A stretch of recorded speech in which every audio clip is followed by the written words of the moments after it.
நாட்டுச்சாளன் செய்திகள் வாசிப்பது வாசுகி தாமோதரன். வாகனங்களுக்கு இன்சூரன்ஸ் இருந்தால் மட்டுமே எரிபொருள் விநியோகம் செய்யும் வகையிலான திட்டத்தை வகுக்கும்படி மத்திய அரசிற்கு உச்சநீதிமன்றம் பரிந்துரைத்துள்ளது. திருச்சி விமான நிலைய ரோட்டில் சென்ட்ரல் மீடியன் திட்டில் அமைந்துள்ள மின் விளக்கு கம்பத்தின் அருகில் ரிஃப்ளெக்டர் கம்பத்தில் ஆத்மா மைண்ட் கேர் ஹாஸ்பிட்டல் என்ற இரு விளம்பர பதாகைகளில் ஒன்று கிழிந்து ஒற்றை கயிற்றில் காற்றில் ஆடிக்கொண்டுள்ளது. அந்த ஒற்றை கயிறு ஆடி ஆடி அருந்து போனால் வாகன ஓட்டிகள் மீது விழுந்து விபத்து ஏற்படும் வாய்ப்புள்ளது. அதற்கு முன் தொங்கிக் கொண்டிருக்கும் விளம்பர பதாகையை அகற்ற வேண்டும் என்பது பொதுமக்களின் வேண்டுகோளாக உள்ளது. அதிமுக ஆட்சி காலத்தில் கோவையை நவீன பகுதியாக மாற்றி கோவை ஆர்எஸ்புரத்தை மையமாக கொண்டு நகர மேம்பாட்டு பணிகள் நடந்தது.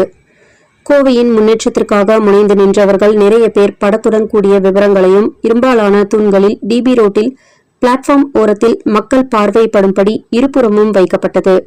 அவை பராமரிக்காமல் இருந்ததால் ஆர்எஸ்புரம் 3 கம்பம் அருகில் காளியம்மன் கோவில் எதிரில் இரும்பாலான லெஜண்ட்ஸ் ஒன்று விளம்பர தகவல் தூண் பரிதாபமாக சாய்ந்து கிடக்கிறது.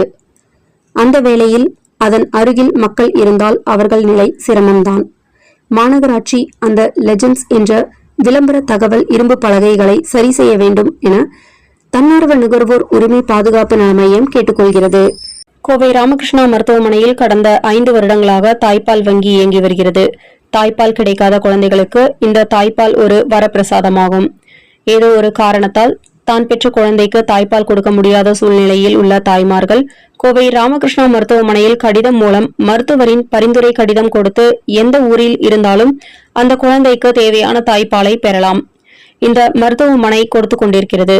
தாய்ப்பால் தானம் கொடுக்கும் தாய்மார்களிடமிருந்து தாய்ப்பாலை பெற்று 4 வருடத்தில் 31,50,000 ml தாய்ப்பாலை சுத்திகரித்து பரிசோதித்து பதப்படுத்தி தரமான தாய்ப்பால் கிடைக்காத குழந்தைகளுக்கு இலவசமாக கொடுத்துள்ளோம். மேலும் இது பற்றி அனைத்து மகளிர் தாய்மார்கள் அனைவருக்கும் இரத்த வங்கி போல் விழிப்புணர்வு ஏற்படுத்தி கொண்டிருக்கிறோம். தாய்ப்பால் தேவைப்படும் தாய்மார்கள் ராமகிருஷ்ணா மருத்துவமனையின் தாய்ப்பால் நிபுணர் அனாஃப் சுஜா மரியம் அவர்களை அணுகலாம் என்று கூறுகிறார்.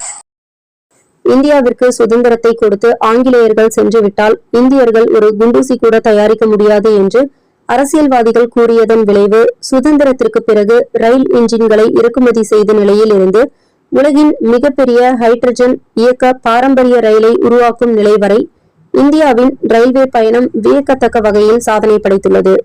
தற்போது கோவையில் விண்வெளி தொழில்நுட்பத்தில் இந்தியாவின் அடுத்த கட்ட முன்னேற்றத்திற்கு செயற்கைக்கோளை தயாரிக்க L&T நிறுவன செயற்கைக்கோள் அசம்பிளி அண்ட் இன்டிகிரேஷன் மையம் திறப்பு.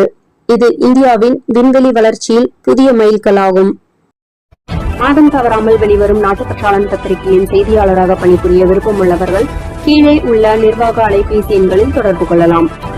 7904478915 மற்றொரு எண் 994434 4103. நாட்டுப்பற்றாளன் யூடியூப் சேனலில் விளம்பரம் செய்து பயன்பெறுங்கள். நமது நாட்டுப்பற்றாளன் செய்திகளை அறிந்து கொள்ள யூடியூப் சேனலை சப்ஸ்கிரைப் செய்யுங்கள்.